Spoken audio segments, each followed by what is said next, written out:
The sun filtered gently through the trees in Central Park, its golden rays warming the early afternoon air. Spring had finally won its battle against the stubborn New York winter, and the park responded in kind. Trees swayed gently, their budding leaves dancing in a lazy breeze, and the air was thick with the scent of tulips and fresh-cut grass. It was a rare pocket of peace in the otherwise chaotic rhythm of city life. Sarah Harper took a slow, steady breath and exhaled with a soft smile as she walked beside her 6-year-old son Tommy. His small hand, warm and curious, was wrapped around hers. Tommy was blind, born with a condition that deprived him of sight but not spirit. He moved with a confidence that belied his disability, guided more by sound, touch, and heart than anything else. His other senses had become his compass, and today he followed the bird song that echoed through the park like a symphony made just for him. Sarah watched him with a mixture of pride and heartache. He was her miracle, her everything. Since Daniel, her husband and Tommy's father, died in a rescue fire 5 years ago, Sarah had done everything she could to hold their lives together. She worked long shifts at a local diner, saved every spare penny, and tried to be both mother and father. But there were days when grief weighed heavier than bills, and loneliness howled louder than city noise. Today, though, she allowed herself to just be. She knelt to tie Tommy's shoelace, as he sat cross-legged on a bench, his head tilted up toward the sky. "Do you hear that, Mommy?" he asked softly. "What, sweetheart?" "The birds. They sound happy today." Sarah smiled. "Maybe they are. Maybe they know spring is here." Tommy grinned. "Do you think birds miss people when it snows?" She chuckled. "Maybe they do. Or maybe they go somewhere warm so they don't have to." He nodded solemnly, as if this answered a question that had been bothering him. Moments like these were Sarah's oxygen, brief pockets of innocence where the weight of her responsibilities eased. She stood and glanced at her phone. Her shift manager had texted, another warning about her tardiness. She sighed and typed a quick response explaining again that she'd had no choice. Tommy had a school meeting that morning and no one else could attend. "Mommy? Yes, baby? Can I touch the tree again? The big one over there with the bumpy bark?" "Of course. Let me walk you there." He slid off the bench, and she took his hand again. They walked a few feet until he reached the base of a massive oak. He ran his fingers along the coarse bark like it was braille. "It feels strong," he said.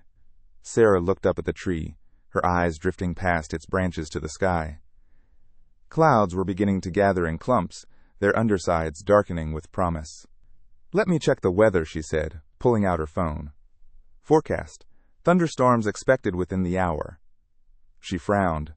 They should probably start heading back. But Tommy looked so content tracing the tree, listening to the wind hum through the leaves. Then her phone buzzed again. This time it was a call. Her manager. Probably to remind her again of her responsibilities.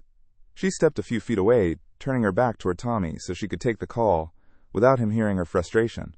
"Yes, Mr. Hayes," she said. "I know. I understand. I'm trying. I really am. It's just..." Lightning cracked across the sky like a whip and thunder followed with a roar. Sarah jumped and turned back to Tommy. He was gone. Her breath caught in her throat. The bench. Empty. The tree. Alone. She dropped her phone. "Tommy!" She screamed, panic surging through her chest. Her eyes darted everywhere. She ran. She searched behind bushes, around trees near the pond, calling his name again and again. Her heart pounded louder than the thunder. It was happening again. Loss, powerlessness, terror. "Tommy!" Rain began to fall in fat, cold drops, soaking her hair, blurring her vision. She stumbled over a tree root and hit the ground hard, but scrambled back, up heedless of the mud. She had already lost her husband. She could not lose her son. Not today. Not like this. Every second stretched like an eternity. She could feel the panic rising in her throat, threatening to choke her. Her shoes squelched through puddles as she tore across the grass, slipping and righting herself again. Her arms were scratched from brambles she didn't see. Her breath came in ragged bursts. Her calls for Tommy became hoarse. Memory slammed into her. The last time she held Daniel's hand, the way he smiled before walking into the burning building, the silence after the fire department declared it was too late. That same abyss now yawned before her whispering threats of another loss. Then, a sound. Faint. Muffled by the rain and wind. "Mommy!" She froze, her heart stopping. That voice, small, scared, but alive. "Tommy!" she cried, spinning toward the sound. "Mommy, I'm scared. I'm coming, baby. Stay there. I'm coming." She ran toward the voice, driven by adrenaline and desperation. Her feet slid in the mud, her lungs burned, but she didn't stop. Couldn't stop. Wouldn't. She emerged near Turtle Pond and gasped. There, on the edge of the water, stood Tommy. He was teetering his arms out, reaching blindly, and behind him, something moved. Rain slashed sideways across Central Park, blurring outlines and transforming familiar paths into slick ribbons of mud. Thunder growled overhead like an angry warning, echoing off buildings and rolling through the trees with unnerving resonance. The wind howled through branches, sending sprays of water into the air and bending tree limbs in half-lament. The once peaceful afternoon had become a tempest. Sarah Harper stood frozen for a breathless second, her eyes locked on Tommy's small, vulnerable form near the edge of Turtle Pond. He was out in the open, dangerously close to the swollen water line, his arms raised as if trying to feel the storm. His hair was plastered to his forehead, his clothes soaked through. He trembled, not just from the cold, but from fear. But he wasn't alone. A dark shape moved with startling speed from the underbrush, low to the ground, large and fast. Sarah's first instinct was fear. A wild animal, maybe a stray dog driven mad by hunger or fear. It charged straight toward her son. She opened her mouth to scream, but the sound never came. The animal didn't attack. It reached Tommy and stopped short. Then, with almost eerie gentleness, it gripped the back of his raincoat in its jaws and began to pull. Tommy resisted at first, startled. He stumbled backward, arms windmilling, but the dog held firm, pulling him away from the water inch by inch. Sarah launched forward. "Tommy, I'm here! Hold on, baby!" Her voice rose above the wind, and Tommy turned his head. "Mommy?" She closed the distance in seconds, her shoes splashing through standing water as she dropped to her knees beside him. She threw her arms around him, pulling him into the warmth of her chest. "I'm here. I've got you. I've got you." Tommy clutched her shirt. "There was something. I heard it crying. Then it came and helped me." Sarah turned her eyes, landing on the dog. It stood a few feet away, watching them. Its coat was black and brown, matted with mud and tangled with bits of grass. One ear was torn. Old scars marred its muzzle and side, but its eyes were alert, intelligent, almost human. It didn't move. It didn't bark. It simply waited. Sarah stared at it, heart-pounding. For a long moment, woman and dog regarded each other through the curtain of rain. Then the dog took a cautious step forward, stopped, and sat in the mud. Tommy reached out blindly, and the dog inched closer. His hand touched fur. The contact seemed to calm them both. Sarah watched, stunned, as the dog gently pressed its head into Tommy's lap. Her son smiled, broadly, purely, his fingers brushing over the wet fur as though recognizing a long-lost friend. "He's not scary," Tommy whispered. "He's soft. He's good." Lightning flashed again, throwing the scene into stark relief. Sarah could see the dog's ribs beneath its fur, the deep claw mark along its shoulder, the wet and wearied eyes that had seen far too much. Still, it didn't flinch. And neither did Tommy. Sarah removed her coat and wrapped it around Tommy's trembling shoulders, then glanced back toward the pathway. It was nearly invisible through the storm, and the weight of her son in one arm made moving fast impossible. She looked at the dog again. "Can you come with us?" she asked softly, not even sure why she was talking to it like a person. The dog stood, ears perked, and padded closer.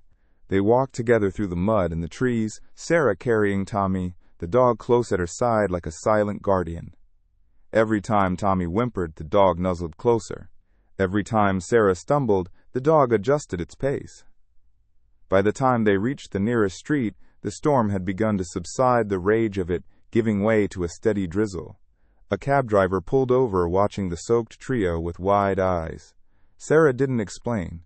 She just opened the door and they piled in, her son, and the dog. She didn't ask permission. She just gave the address, held Tommy close, and let the tears come. The dog laid its head in Tommy's lap. The boy rested his hand gently on its skull.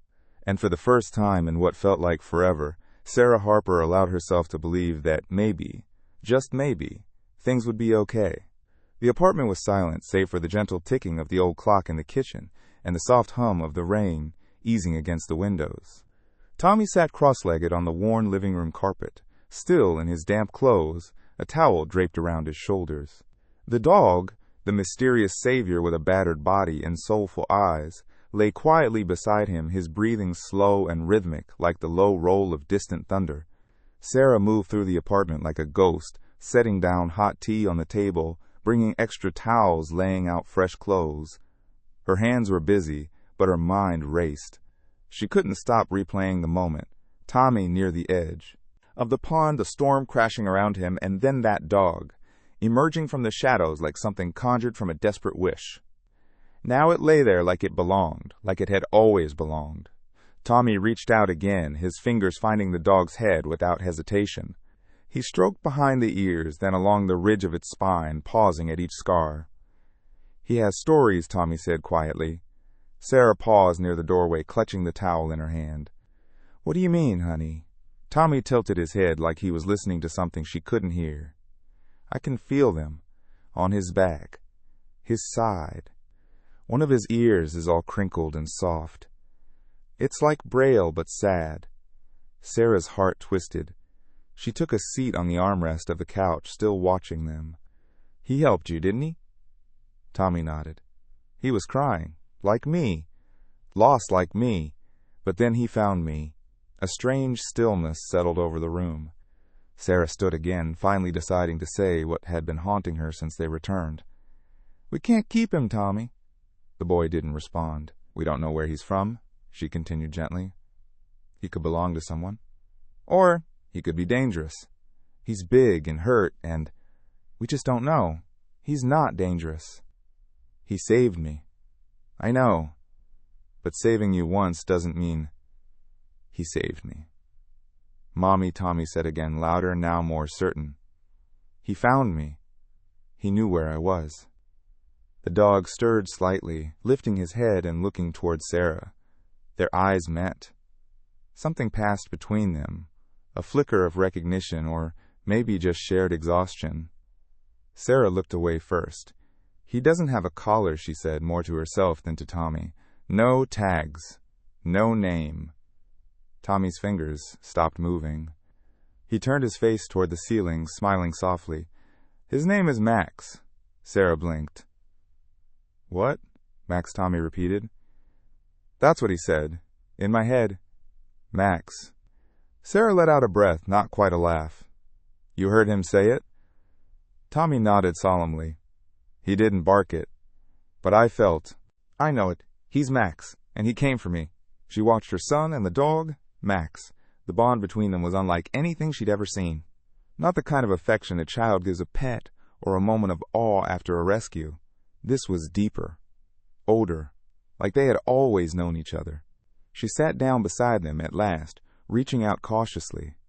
Max didn't flinch. When she touched his side, he leaned ever so slightly into her hand. And then, as if on cue, he let out a low, tired howl. Just once. Just long enough to echo through the apartment walls and into something deeper than silence. Tommy leaned his head against Max's shoulder and whispered, "I know. I miss him too."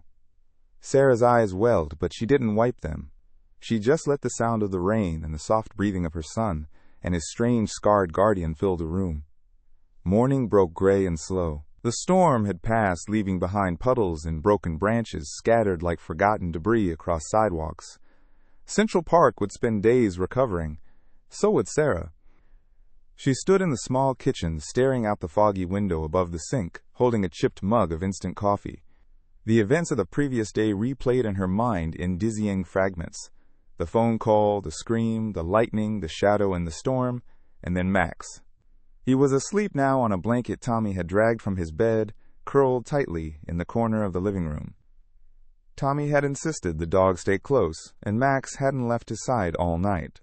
It was strange, almost uncanny, as if the dog had appointed himself protector, as if something ancient inside him had reawakened the moment he found Tommy in the storm. Sarah didn't know what to make of it. She didn't know much at all. No microchip, no collar, no clear signs of where he came from. And yet, he listened. When Tommy had nightmares in the middle of the night, It wasn't Sarah who soothed him, but Max. The dog had nuzzled the boy until his breathing slowed. Then, tail thudding lightly against the floor, he lay beside the bed like a sentry. Sarah had barely slept. She poured the rest of her coffee into the sink and walked back toward the living room. Max opened his eyes the moment she entered. Not startled, just aware. He lifted his head slowly, wincing as he adjusted his posture. Sarah saw now in the daylight what the darkness had hidden, the full map of pain drawn across the dog's body. His ribs were visible. He limped slightly when he moved. A long healed scar ran across his right haunch, and one of his paws bore a raw patch that looked like it had been burned. She winced. Tommy sat beside him, dressed in freshly brushed hands, moving gently through Max's fur. The boy's face glowed with quiet joy. "Morning, Mommy," he said. "Morning, sweetheart." "Max said you were up." Sarah raised an eyebrow. "He said that, huh?" Tommy nodded with a grin. "He knew. He hears your steps." Sarah glanced at Max. The dog looked back, tail giving a slow single wag. "I think he understands things," Tommy added, "not just sounds. Feelings." Sarah knelt down and looked Max in the eye. "Is that true?" Max didn't move. She reached out her hand, holding it halfway between them. "Let me see your paw." To her astonishment, Max lifted his injured paw and set it gently in her hand. She blinked, stunned, and examined the raw skin with care. He didn't pull away. She exhaled slowly. "Okay," she murmured. "Okay." Max seemed to nod, or maybe she imagined it. But something about his stillness, his focus, made her feel like she was being sized up and trusted. Later that day, Sarah called a veterinarian friend from her diner job, who agreed to see Max without paperwork. They took a cab across town. Max, though nervous, remained calm under Tommy's hand. In the waiting room, surrounded by cats and carriers and barking dogs, Max didn't flinch. He sat beside Tommy, unmoving, as if his entire reason for being was to remain his boy's shadow. Dr. Emily Carter was a kind-eyed woman in her early 40s who had once treated a stray cat Sarah had rescued behind the diner. She knelt to greet Max with practiced caution. "He's been through something," she said after her initial exam. "Something bad. Maybe many bad things." She pointed to the scar tissue along Max's ribs, the healed fracture in his leg. "These aren't fresh. Someone patched him up, probably without proper care. Maybe a fighter. Or worse." Sarah looked at Max, who remained still under the doctor's touch. "A fighter? Like a dog ring? Could be. Or he was just used for something exploitative. I don't know. But he's smart. Too smart. He pulled Tommy from a pond yesterday, just dragged him back like he knew what he was doing." Dr. Carter paused. "Maybe he did." Sarah frowned. "What do you mean?" The vet shrugged. "Some dogs have it. That instinct? The sense of who needs them? The ones who survive the worst sometimes become the best guardians." Sarah watched as Max leaned into Tommy, gently licking his palm. "Has he been trained?" "No signs of formal training, but look at how he moves, how he waits." "I don't know, Sarah.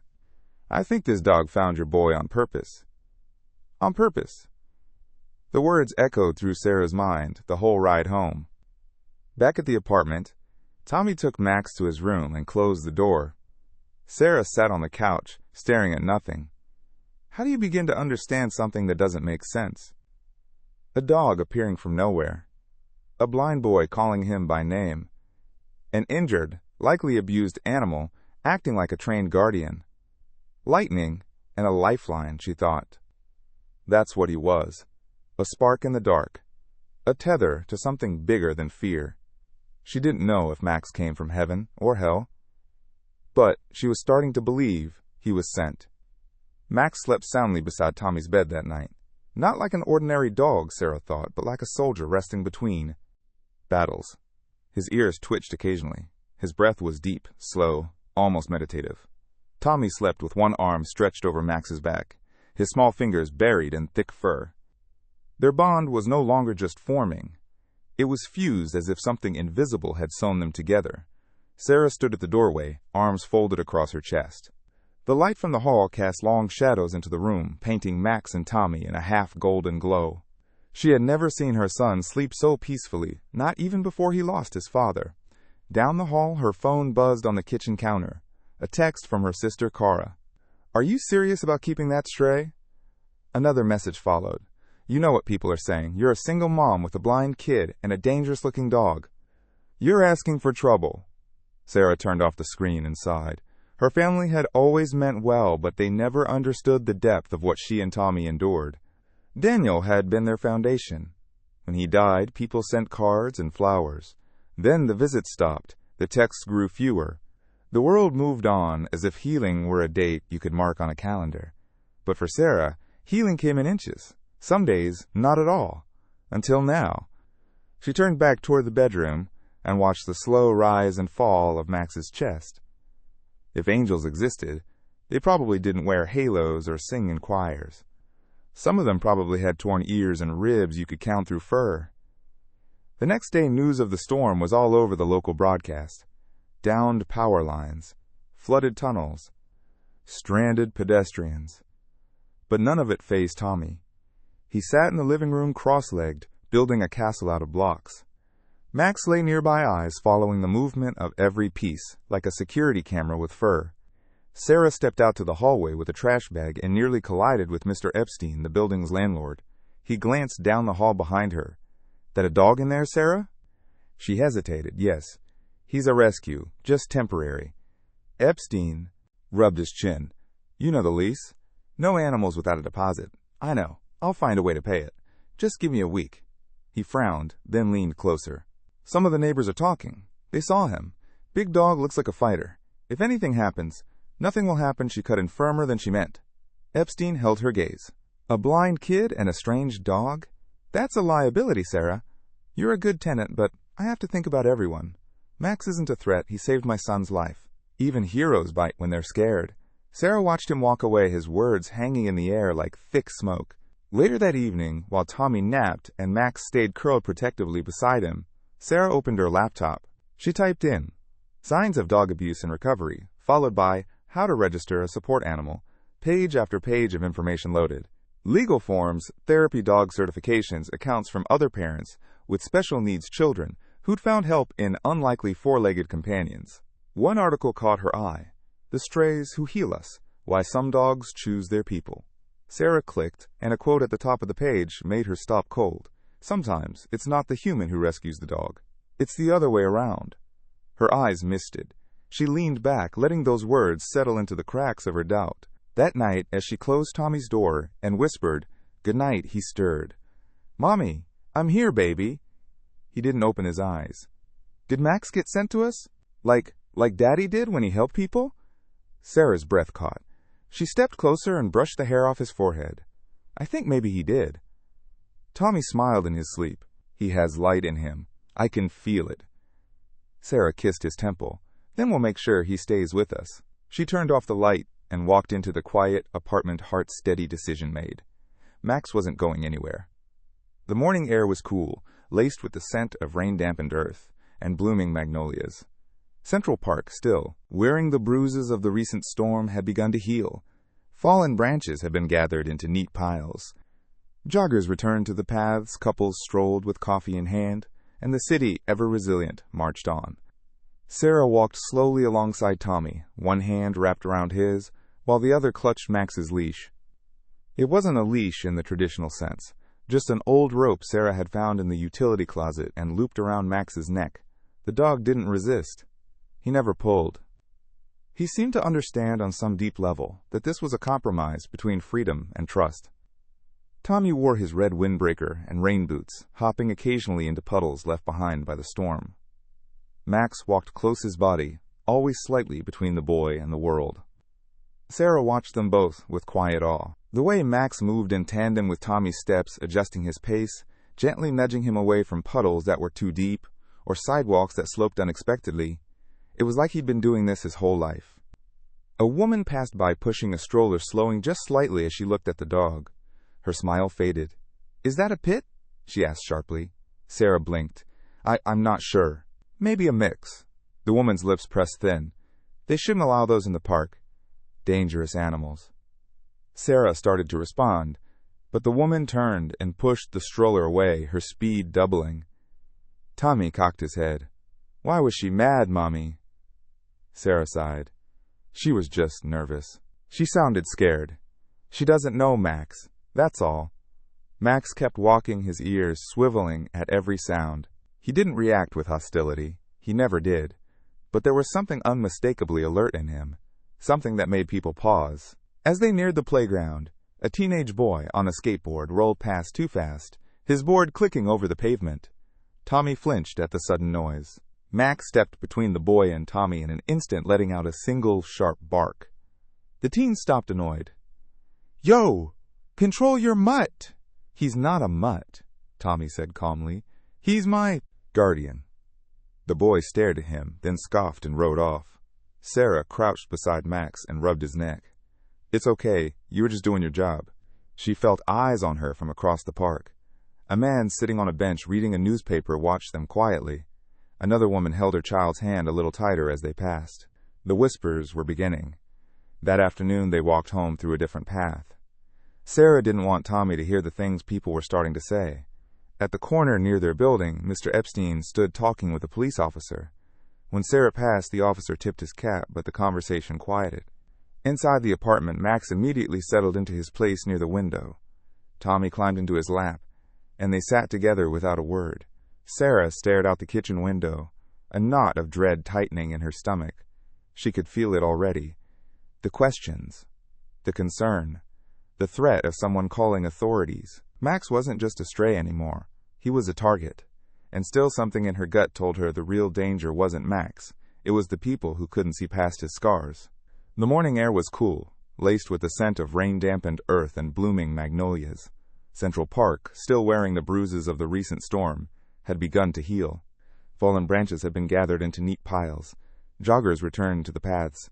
Couples strolled with coffee in hand, and the city, ever resilient, marched on. Sarah walked slowly alongside Tommy, one hand wrapped around his, while the other clutched Max's leash.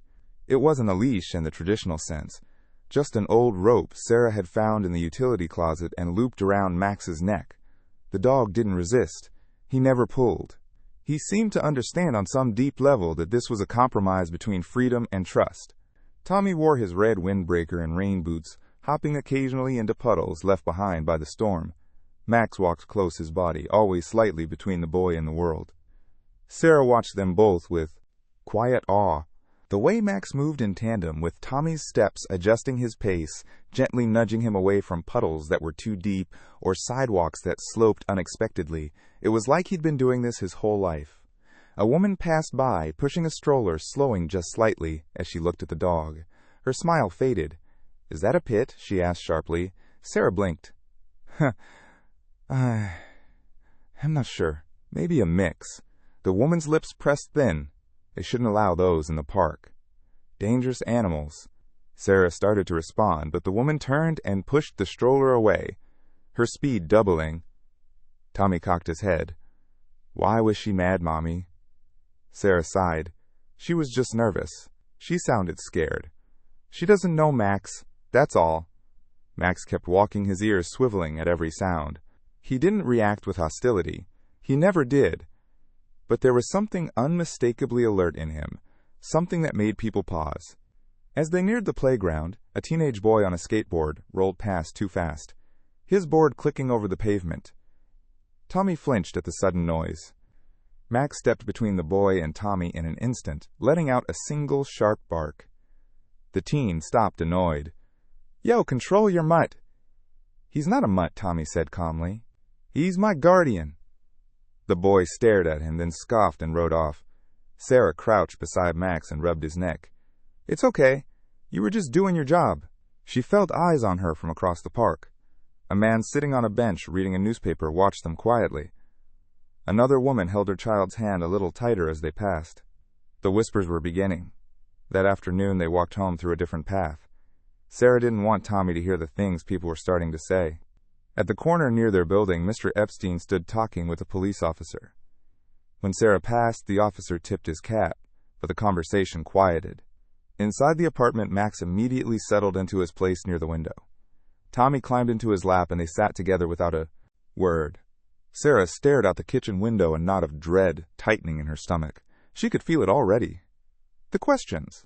The concern. The threat of someone calling authorities. Max wasn't just a stray anymore. He was a target. And still, something in her gut told her the real danger wasn't Max. It was the people who couldn't see past his scars. It happened the next morning. So quickly, so suddenly, that Sarah almost missed it. They were walking past the corner deli, Tommy's small hand swinging gently at his side, Max just a pace behind when the man lunged. He came out of nowhere, stumbling towards Sarah with wild eyes and unsteady steps. His clothes were torn, his speech slurred. She instinctively pulled Tommy back. "Spare change?" He barked, too loud, too close. Before she could answer, he reached for her arm. Max exploded. A single, guttural snarl cut through the morning air, freezing everyone within earshot. In the blink of an eye, the dog was between them. Body-lowered teeth bared a sound in his throat that vibrated with warning. He didn't bite. He didn't lunge. But he meant it. The man stumbled back, hands up. "Whoa, okay!" "Damn!" Max stood, his ground hackles raised. Sarah pushed Tommy behind her, her own heart hammering in her chest. "Go," she told the man. "Just go!" He cursed under his breath and wandered off. People had stopped to stare. A woman pulled out her phone. Another man shook his head, muttering something about dangerous breeds. Max turned back toward Tommy and Sarah. His breathing slowed. He gave a soft chuff and sat. Tommy's hand found his fur again, steady as a metronome. "He didn't hurt him," the boy said clearly. "He just stopped him." Sarah nodded, but her stomach twisted. Not because of Max, because of the world that had seen something heroic and would call it a threat. By the time they got home, Sarah's phone buzzed. "A message from the building superintendent. Need to discuss complaints about your dog. Please come by the office." She sank into the kitchen chair and stared at the screen. Max patted over, resting his head gently in her lap. Sarah ran her fingers over his ears, her mind racing. They were going to try to take him. She could feel it. She looked over at Tommy, who was sitting cross-legged on the floor, tracing a toy truck over a raised playmat. "How did he know?" she whispered. "How did Max know before that man even touched me?" Tommy didn't look up. "Because he hears everything. And he feels it." Sarah leaned back, the weight of it all pressing down. The public judgment, the landlord's warning, the world's fear of a scarred dog with kind eyes. It wasn't just about Max anymore. It was about truth. And standing up for it, even when it had teeth. The knock came just after sunset. Sarah had just gotten Tommy to bed. Max curled protectively at the foot like he always did. She'd turned off the TV, washed the last of the dinner dishes, and was just about to collapse onto the couch when the soft but deliberate knock echoed through the apartment. Her stomach clenched. Visitors after dark were rare. The only people who knocked this late were neighbors with an emergency, or people who brought trouble. She opened the door cautiously. "Hello, Sarah." The voice was familiar in a way that made her throat tighten. Standing in the hallway was a woman dressed in business casual and a pale gray coat. Umbrella tucked beneath one arm folder under the other. It was Olivia Harper, Daniel's sister. Tommy's aunt. Sarah swallowed. "Olivia, this is a surprise," I called. 3 times. "I've been busy." Olivia gave a tight smile and looked past her shoulder. "May I come in?" Sarah hesitated, then stepped aside. "Sure. Tommy's asleep." As Olivia walked into the apartment, Max rose slowly from Tommy's room and padded into view. His ears went up. He stood silently in the hallway watching. Olivia stopped mid-step. "Is that the dog?" Sarah nodded. "His name is Max. Sarah, he's enormous. He saved Tommy's life." Olivia's eyes narrowed. "That doesn't mean he belongs." In an apartment with a blind child, Sarah's tone cooled. "He's not a threat. He looks like one." Max didn't growl. He didn't move. But his eyes never left Olivia. Olivia stepped away from him, with visible unease. "You know how this looks, right? Single mom. Blind child. A dog with a scarred muzzle and no papers. People are talking. I'm aware. Social services will get involved if someone files a report." Sarah took a steadying breath. "Is that why you're here?" Olivia didn't answer directly. Instead, she pulled the folder from under her arm and opened it. "I've been speaking with a family attorney. Daniel's parents, they're worried." Sarah's spine stiffened. Worried about what? About Tommy. About the environment he's being raised in. You work long hours. You're alone. Now this? She gestured toward Max. A violent dog? He's not violent. He's protective. Olivia closed the folder. They're considering petitioning for shared custody. Sarah's blood ran cold. They wouldn't. They would. And they have the money to make it complicated. Silence fell between them, heavy as stone. Then from the hallway, Tommy's voice called softly, "Mommy?" Max turned and disappeared back into the boys' room. Sarah rose. "We're done here." Olivia gathered her things. "Think about what's best for him, not just what makes you feel safe." As the door closed behind her, Sarah stood in the silence, heart pounding, rage and fear swirling like a storm. She walked to Tommy's room. The boy was already asleep again, one hand resting on Max's flank. Sarah sat on the edge of the bed, brushing his hair from his face. "I am what's best for him," she whispered. "And so are you, Max." The dog opened one eye, blinked slowly, and laid his head back down. The next morning, Sarah didn't open the diner. She called in sick for the first time in nearly a year, her voice shaking, as she told her manager she needed a personal day. The truth was, she needed every second of it. She spent the early hours on the phone, first with a lawyer she couldn't afford but whose consultation was free, then with Dr. Carter, the vet who had examined Max. Both conversations left her exhausted, but also grounded. There was no guarantee a custody petition would succeed, but if it did come, the court would scrutinize everything: her home, her job, her parenting, and yes, her dog. Sarah turned from the window, where she'd been staring for what felt like an hour, and watched Tommy and Max on the living room floor. The boy was humming softly while running his fingers through the dog's fur. Max lay completely still, eyes half closed, tail tapping lightly in rhythm. It was more than companionship. It was a partnership. She walked over and knelt beside them. "Tommy, sweetie, how would you feel if we tried to make Max a real part of our family?" Tommy tilted his head. "Isn't he already? I mean, official.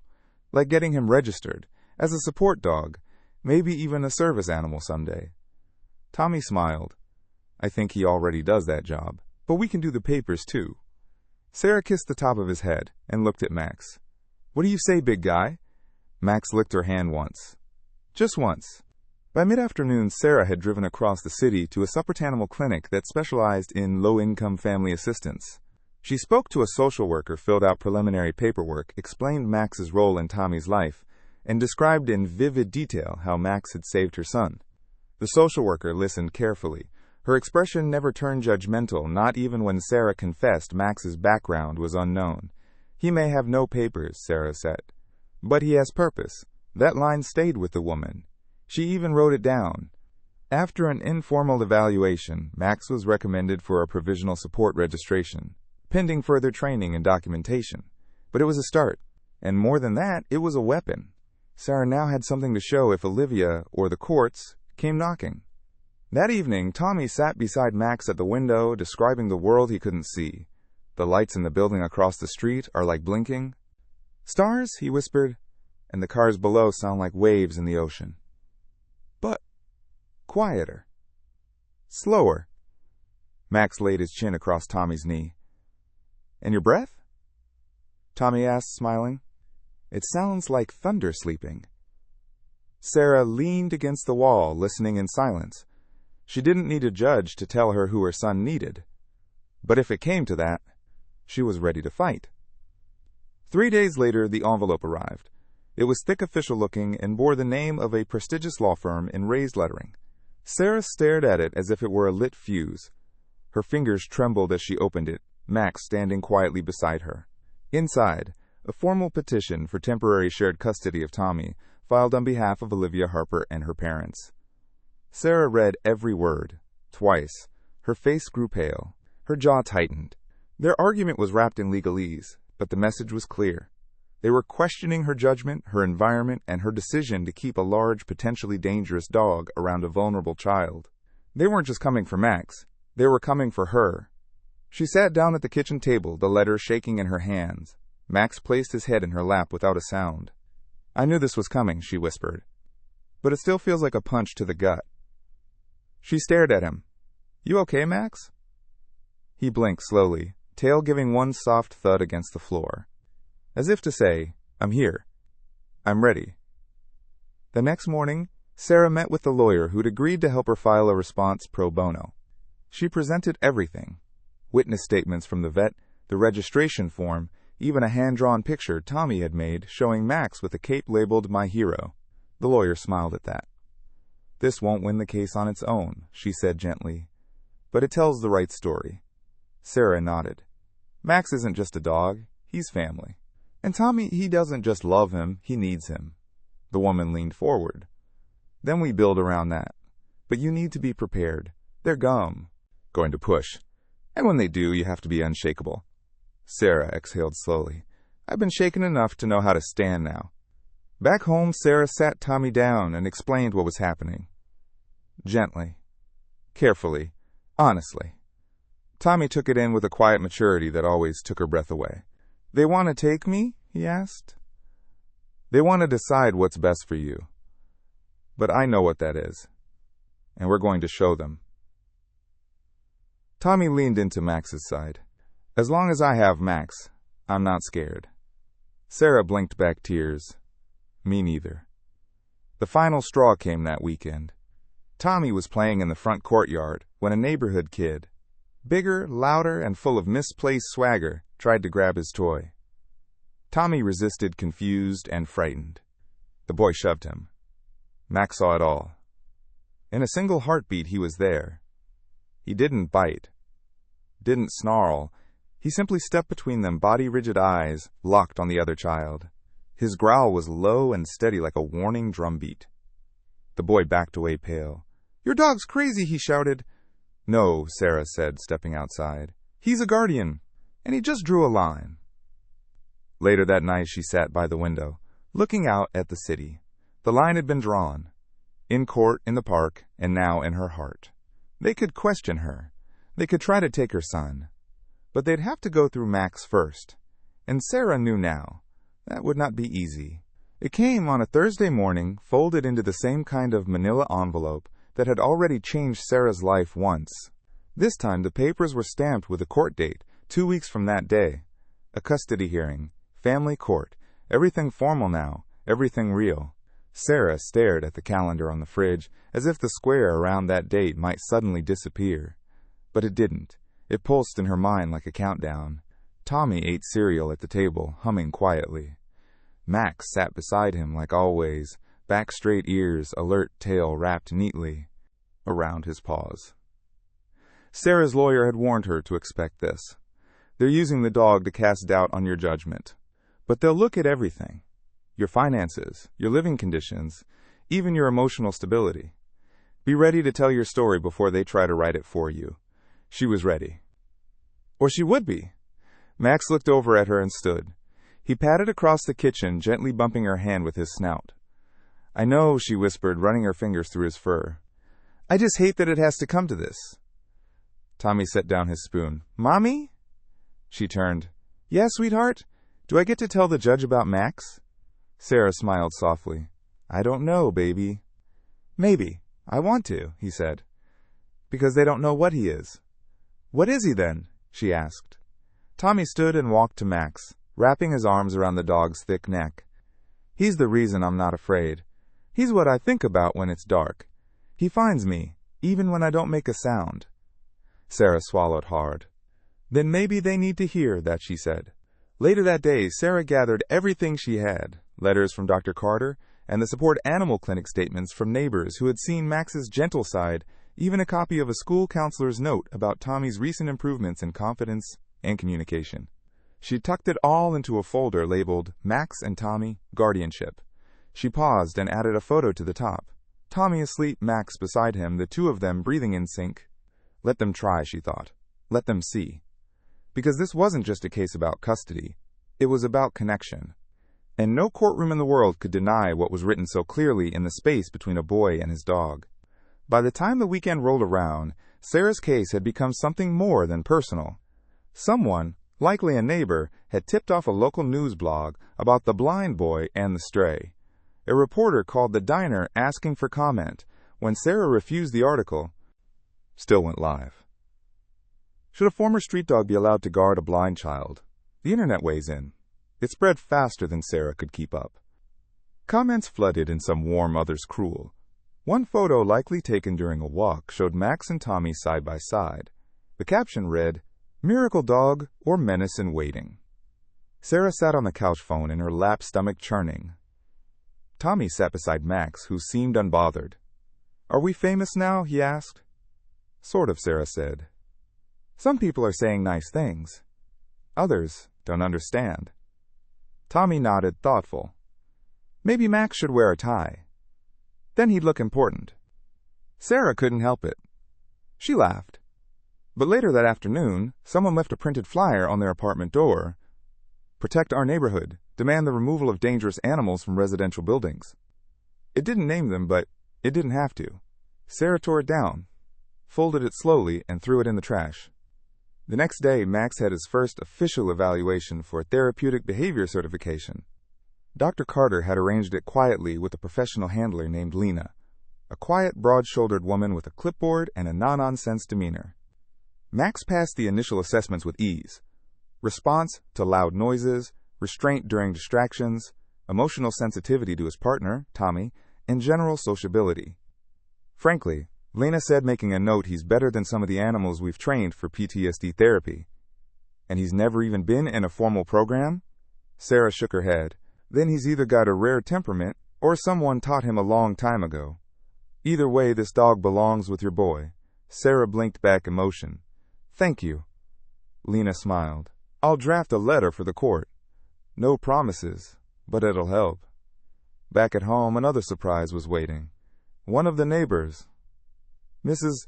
Leving, a retired music teacher who rarely spoke to anyone, was standing outside Sarah's door with a Tupperware of brownies. I read the article, she said plainly. Sarah steeled herself. I just wanted to say that boy's smile is worth more than any rulebook, and I've seen the way that dog watches him. You're doing the right thing. Sarah's mouth opened, but no words came.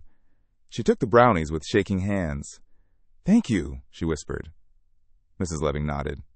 For what it's worth, if they ask for witnesses, put me down. For the first time in weeks, Sarah felt something more than fear. She felt momentum. The courtroom was smaller than Sarah imagined. Less grand, more intimate. Wooden benches worn carpeting a judge's bench that looked like it hadn't been replaced in 20 years. But none of that mattered. What mattered was who stood in it. On one side sat Sarah, her lawyer, and Tommy, wearing his best collared shirt and gripping Max's leash like a lifeline. On the other, Olivia and her parents, dressed in muted grays and practiced patience. Their lawyer was a man with a silver tie and a voice like a closing door. Max lay at Tommy's feet, silent still. The judge, an older woman with a keen gaze and reading glasses perched at the tip of her nose, flipped through the stack of documents submitted for review. We are not here to question the love both parties have for this child, she began, but to determine what environment best supports his well-being and development. Sarah's lawyer stood first. She spoke calmly, methodically, laying out Max's impact on Tommy. His improved sleep patterns, reduced anxiety, increasing independence. Then came Lena's letter. Then Dr. Carter's statement. The judge listened without expression. Then Olivia's lawyer rose. He questioned everything, from Sarah's finances, to the vet's credentials, to the registration status of Max. He painted a picture of recklessness, of emotional vulnerability clouding reason. But Sarah didn't flinch, not once. And then the judge asked the question no one expected. Would the child like to speak? Gasps rippled through the room. Sarah's lawyer turned to her. She nodded. Tommy was led to the front gently. He stood before the bench, one hand resting on Max's head. Tommy, the judge said kindly, Do you know why you're here? He nodded. They want to know who I should live with. And how do you feel about Max? Tommy tilted his head. He's my best friend. He knows when I'm sad, even when I don't say anything. He found me in the storm when no one else could. And he never leaves me, not even in my dreams. The courtroom was silent. The judge leaned forward. Is there anything else you want to tell me? Tommy smiled. Sometimes people can't see what something really is. But Max isn't just a dog. He's my eyes. He's my brave. There was a pause long enough to hear the soft breath Max exhaled. Sarah wiped a tear from her cheek. Even Olivia looked down. The judge nodded. "Thank you, Tommy. You can return to your seat." As he did, Max rose too, calmly, loyally, without instruction. And that Sarah knew was its own testimony. The courtroom was hushed. Even the sound of the judge flipping pages seemed too loud. Sarah sat with Tommy's hand clasped in hers, Max curled beneath their bench, calm but alert. The air was thick with waiting. The judge looked up, removed her glasses, and folded her hands. "In family court," she began, "we are often forced to evaluate love through the lens of safety, structure, and stability. This is never simple. But in this case, the facts, and the child's own words, speak clearly." Sarah couldn't breathe. "While I acknowledge the petitioner's concern, I find no evidence of neglect, endangerment, or instability in Miss Harper's home. On the contrary, the emotional and psychological well-being of the child appears enhanced by the presence of the dog in question." Tommy gripped her arm. Sarah squeezed his hand. Therefore, the judge continued, "I am ruling in favor of full custodial retention by Ms. Sarah Harper. Furthermore, Max may remain in the home under the terms of his provisional certification, which may be revisited for permanent service status upon further review." Sarah blinked, stunned.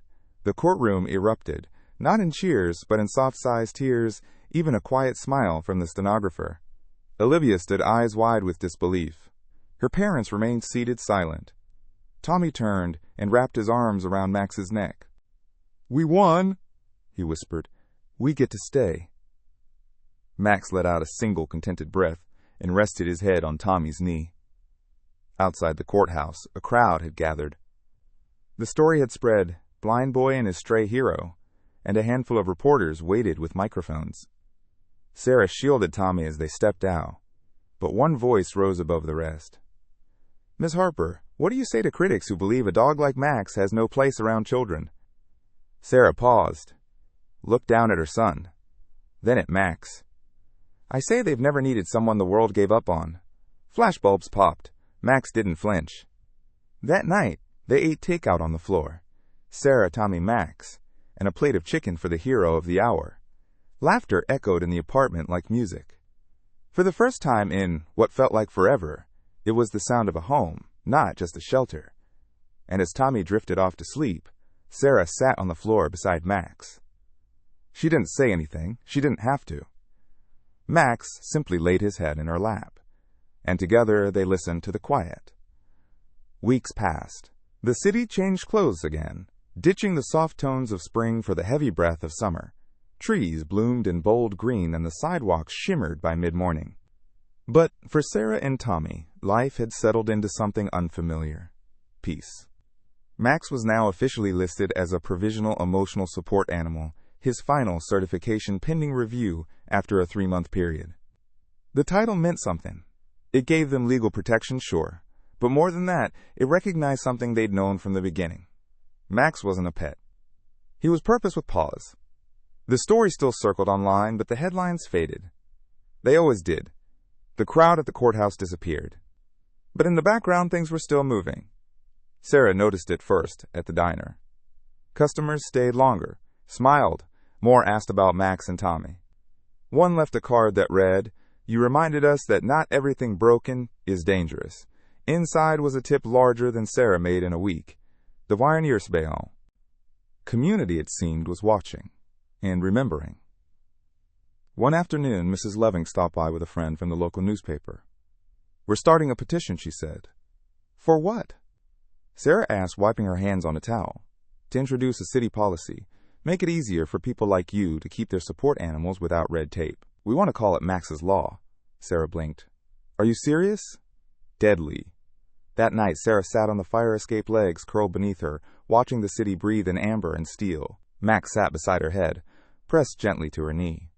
"You started this, you know," she said quietly, "with your broken ear and your silent stares. You made them listen." Max blinked slowly. "You're not just his dog anymore. You're a ripple." Max exhaled, soft and slow. Inside, Tommy slept. The window was cracked, and Sarah could hear his even breathing.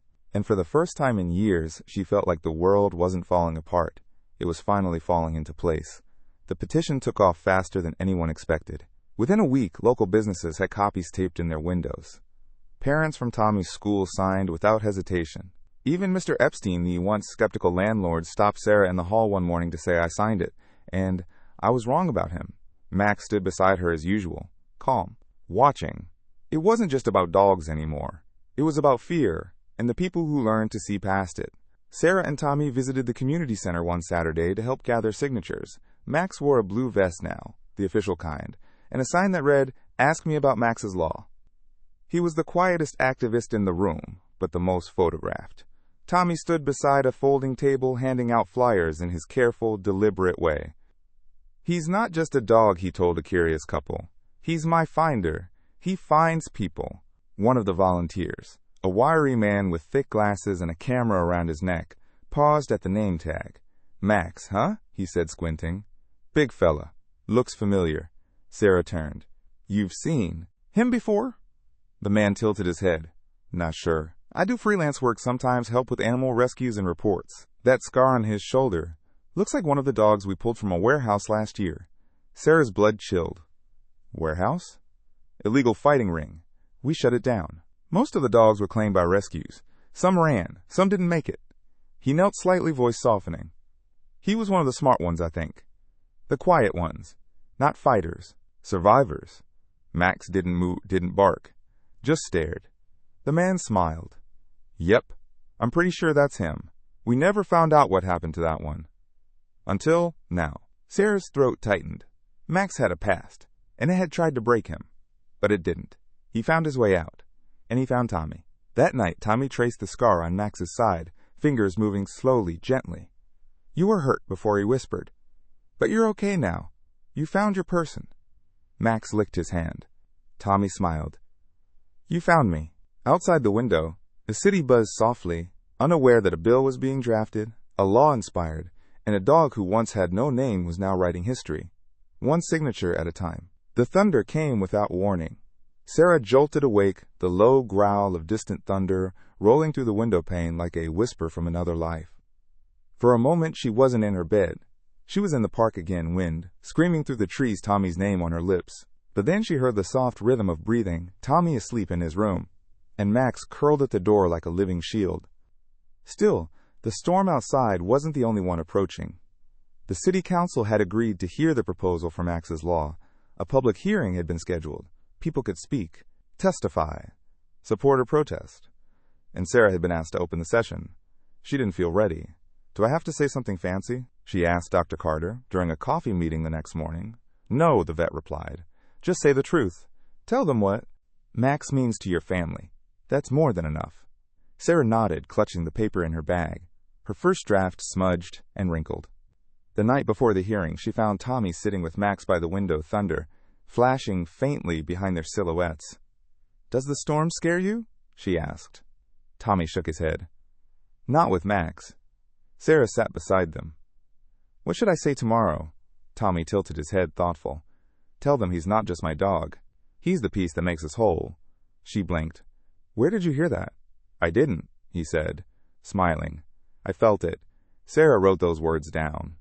The day of the hearing came with sun instead of rain, but her hands still shook as she stood before the council. Behind her sat friends, neighbors, Tommy and Max, wearing his blue vest and perfect posture. Cameras clicked. Reporters scribbled. Sarah breathed in heart-thudding. "My name is Sarah Harper," she began, "and this is Max. He is not a pet. He is not a threat. He is a protector, a healer, and, most of all, a survivor." She paused, lifting her eyes. People used to cross the street when they saw him. Now they stopped to thank him. "And my son? He used to be afraid of the dark. Now he sleeps through storms." She looked at Tommy. "Because Max is the piece that makes us whole." The room fell silent, and in that silence something shifted. Max stood, not for applause, but because he knew. The storm had passed, and the story was no longer a secret. It was a movement. The vote was unanimous. Max's Law passed. Sarah couldn't quite believe it when the gavel fell, and the councilwoman announced the results with a smile. Applause broke out across the chamber, the kind that swelled slowly, not from obligation, but from deep, shared agreement. People stood. Neighbors hugged. The once divided crowd became something closer to family. Tommy clapped too, his hands tiny but certain. Max sat beside him, unmoved by the noise eyes, focused on Sarah as if asking, "Did we do it?" She knelt beside him. "Yeah, Max, we did it." The next day their mailbox overflowed. Letters, drawings, emails printed by well-meaning coworkers. A letter from a veteran in Texas who wrote, "I didn't think anyone understood what it's like to be saved by a dog. Until I read about you." A photograph arrived from a school in Chicago. An entire class holding handmade signs, "Be brave like Max." Tommy taped the picture to his bedroom wall. At the official signing ceremony, the mayor called Max forward like he was knighting a war hero. A custom medal had been made, a silver tag engraved with the city seal and one sentence beneath it, "Max, the peace that makes us whole." As Sarah clipped it gently to Max's collar, the crowd applauded again. Tommy beamed. "He has a real badge now," he whispered. Sarah leaned in. "No baby. He has a name." Later that night, Tommy fell asleep with the medal in his hands, clutching it like a treasure. Max lay beside him, tail flicking once in his dreams. And in the stillness of their home, filled with newspaper clippings, drawings, and folded hearts made by children they would never meet, Sarah sat quietly by the window. She watched the city lights blink like signals in the dark and whispered, "Thank you, Max, for everything." He didn't move, but she knew he heard. Max's name traveled farther than anyone expected. What started as a local ordinance had now been picked up by national news. A week after the signing ceremony, Sarah found herself sitting across from a morning show host on live television, the studio lights hot and bright Max, lying calmly at her feet, as if this were just another park bench. "And how does it feel?" the host asked, leaning forward, "knowing your dog changed city law?" Sarah smiled, her fingers absently brushing Max's ear. "It feels humbling and overdue. There are so many families like mine, like Tommy, who just needed someone to see them. Max did, before anyone else." The host turned to Tommy, seated on a cushioned stool beside her. "And what about you, young man? What's it like being famous?" Tommy shrugged, grinning. "Max doesn't care about being famous. He just cares if I'm safe." The studio audience let out a soft, collective AWW. When the segment ended, Tommy hugged Max around the neck while producers rushed over with business cards and emails. An author wanted to write a children's book. A filmmaker wanted to pitch a short documentary. A therapy dog foundation wanted to sponsor Max's permanent certification and fund a scholarship in his name. It was surreal. And it wasn't slowing down. Back home, Sarah opened an email from a national animal advocacy conference.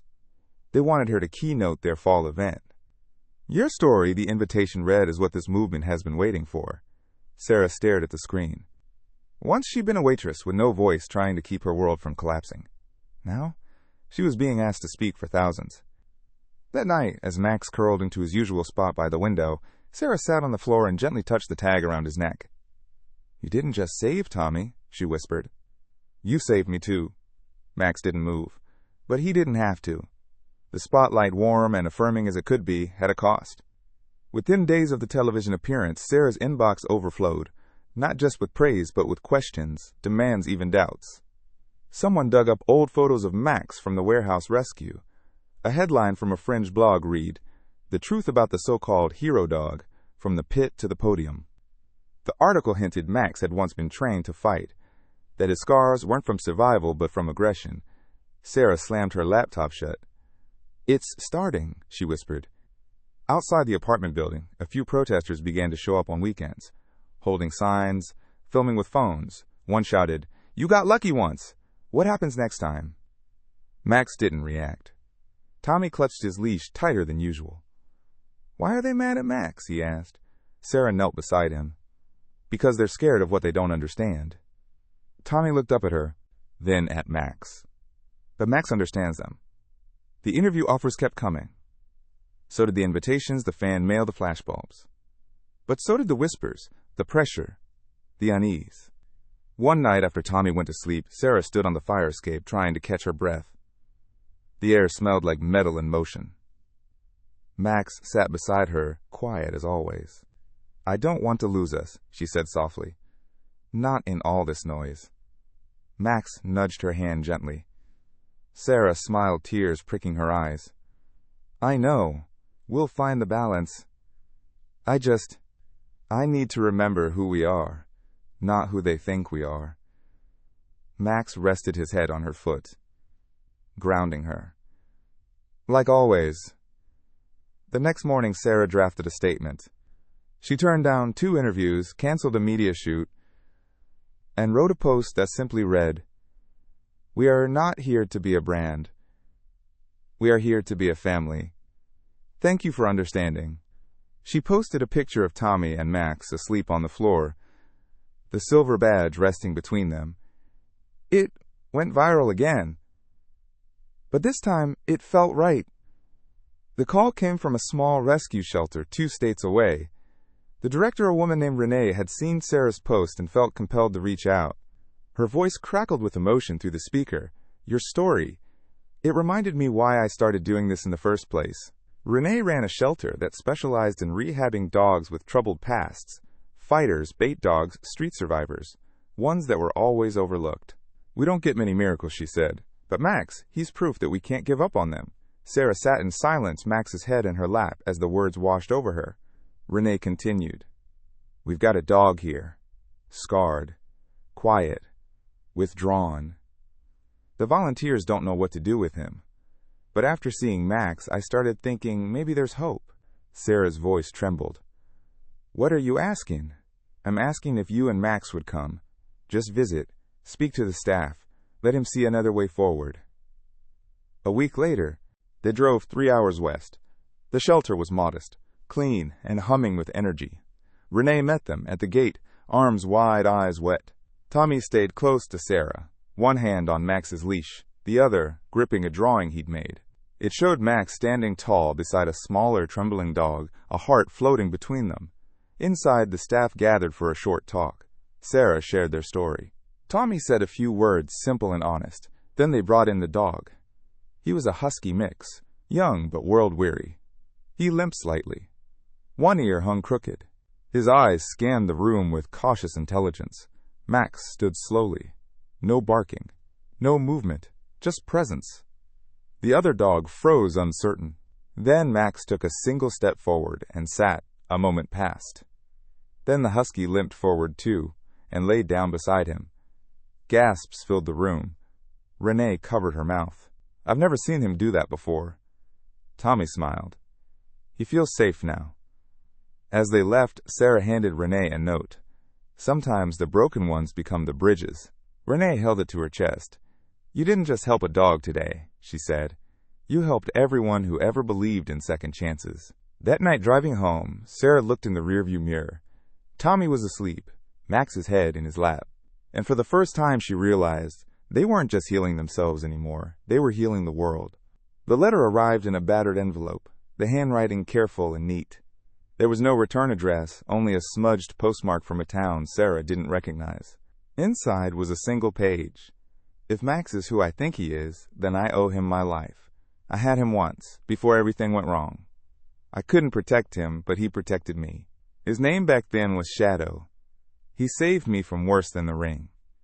If you're the one he chose now, thank you for giving him what I couldn't." Sarah read the letter twice, then again.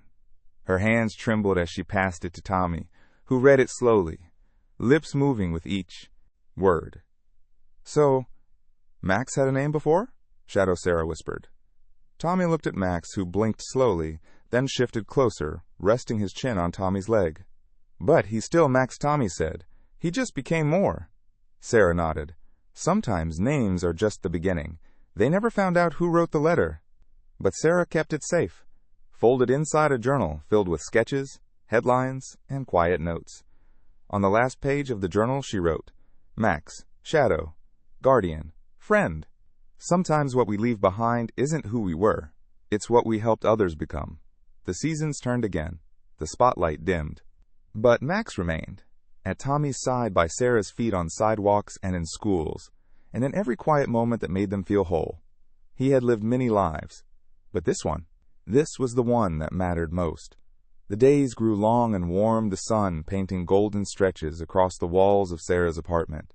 It was summer again, the kind that hummed low and slow with sprinklers hissing and window fans spinning in tired circles. Max had grown a little slower, his strides more deliberate, but he still woke each morning before Tommy, nudging the boy gently from sleep, then following him down the hall like a silent chaperone. Sarah noticed the change first in his eyes, not dimmer but softer, quieter, like a candle that burned not to blaze but to warm. Max had always been calm, but now his calm carried a weight, a grace, a kind of knowing. One evening after dinner, Tommy lay on the carpet tracing letters with his fingers. He was learning to write in Braille, and Max was his silent audience. Sarah watched from the couch, smile, tugging at her lips. "What are you working on?" she asked. Tommy smiled. "A letter to Max." She leaned in. "Can I hear it?" He nodded and cleared his throat. "Dear Max, thank you for not being afraid of the dark when I was. Thank you for finding me when I didn't know I was lost. Thank you for being the part of me I didn't know was missing. I hope you know you saved more than just my life." He paused. "That's all for now." Max lifted his head slowly and placed it in Tommy's lap. "I think he got the message," Sarah whispered. That night she couldn't sleep. The air was too still, the quiet too loud. She stepped out onto the fire escape with a blanket wrapped around her shoulders and looked up at the stars. Max joined her a few minutes later, slow but steady. He didn't sit. He just stood beside her, looking out like he always had, like he was guarding something bigger than her. She leaned against him. "I'm not ready for the next part," she whispered. Max pressed his shoulder into her leg, and somehow it felt like he was saying, "You are." It started with the stairs. Max, once nimble even in his age, began pausing halfway up, not refusing, just resting. Sarah noticed first. She made a quiet note to Tommy's pediatrician, who referred them to a trusted vet. The diagnosis wasn't devastating, but it wasn't ignorable either. Arthritis, fatigue, possibly a failing heart. "He's not in pain yet," Dr. Carter said gently, her hand resting on Max's back. "But the day will come. You'll know when." Sarah nodded, biting the inside of her cheek until she'd tasted copper. They adjusted quickly. Ramps at the doorway. More cushions around the house. Walks, shortened car rides lengthened. Tommy insisted Max still sleep beside him. "Even if he can't jump, I'll help," he said. So Sarah built a step, a tiny wooden stair just enough to let Max reach the bed. It was painted blue with a single golden paw print stenciled on the side. Max used it every night. Late one evening, Sarah sat with Tommy in bed, the room lit by a soft lamp. Max lay nearby, breathing steady but slower. "Mommy," Tommy whispered. "Is Max going to die?" Sarah froze. She didn't lie. "Someday," she said softly. "But not today." Tommy nodded slowly. "I had a dream last night. Max had wings." Sarah swallowed hard. "He wasn't flying, though," Tommy added. "He was waiting." "By a river?" "For me." Sarah gathered him close, her voice cracking. "He'll wait forever if he has to." Tommy whispered, "He's not just a dog." "No," she said. "He never was." The next morning, Sarah called Dr. Carter. "Not yet," she said. "But I think we're close." The vet didn't ask questions. Just promised she'd be ready whenever they were. That afternoon, Sarah and Tommy took Max to the park one last time. The same bench. The same trail. The tree where Tommy first heard the birds. Max didn't run. But he walked. Slowly. Proudly. With his family beside him, they stayed until the sun slipped low. The longest light of the longest day. That night the apartment was quieter than usual. Not tense. Not fearful. Just reverent. Like the walls themselves understood what was coming. Tommy lay curled beside Max on the living room rug. The boys breathing slow and steady, his head resting on the dog's side. Sarah sat nearby with a cup of tea she hadn't touched, watching them. She had lit every soft light in the apartment. No shadows tonight. No darkness. Only warmth. Tommy had asked if Max could sleep in the living room like a campout, he said. And so they had laid down every pillow, every blanket, every stuffed animal. Sarah joined them when the clock struck midnight. She lay on Max's other side, gently placing a hand over his heart. Still strong. Still steady. But quieter. They stayed that way for hours. At one point, Tommy stirred. "Is he still here?" he asked, not opening his eyes. "Yes, baby. He's still here." Tommy smiled and whispered, "I'm glad he didn't go alone." Sarah buried her face in his hair. "He never will." Just before dawn, Max raised his head. His eyes found Sarah's. Then Tommy's. Then the window where a single beam of soft morning light crept across the floor. He rested his head down. And he exhaled. Once. And didn't lift it again. There were no sobs. Not yet. Just silence. And sunlight. And the quiet knowing that love, real love, never truly leaves. It just finds its way home. The apartment felt different. Not empty. Never that. But quieter, yes. As if some great engine of stillness had settled into the walls, humming beneath the floorboards. The space Max once filled wasn't vacant. It was transformed. Tommy didn't cry that morning. Neither did Sarah. Instead, they made pancakes and sat cross-legged on the floor, telling stories about Max. "Remember when he barked at the vacuum cleaner?" Tommy giggled, and then pushed it over like he won a battle. Sarah added, smiling. They laughed. They wept. And they laughed again. Dr. Carter came by that afternoon, not as a vet, but as a friend. She brought a clay paw print, carefully pressed and baked. "I thought he should leave something behind," she said. Sarah held it in both hands like it was made of glass. "Thank you," she whispered. The next day, a small box arrived at the apartment. A donation had been made in Max's name to a foundation for therapy animals in foster care. Inside the box was a certificate, a photo of a young girl hugging a golden retriever, and a letter. "Because of Max, I believed I was worth saving." Sarah read it aloud. Tommy hugged her without a word. They buried Max's ashes beneath the oak tree in Central Park, the one Tommy had once touched with wide, wondering hands. No crowd. No cameras. Just the two of them. And a stone marker, simple and true, Max, the piece that made us whole summer, faded. School began. The world moved forward as it always does, but Max's presence never left. He was in the quiet courage Tommy carried each day. He was in Sarah's voice when she spoke up for others. He was in the paw prints on the sidewalk that no one else could see. But they still followed. Love, after all, doesn't end. It echoes. It remains. And in the quiet between heartbeats it speaks. I was here. I loved. I mattered. And always will. It was a quiet morning. In early fall, when Sarah walked Tommy to school, the leaves had just begun to turn, casting little flames of gold and red along the sidewalk. Their shoes crunched over them with each step.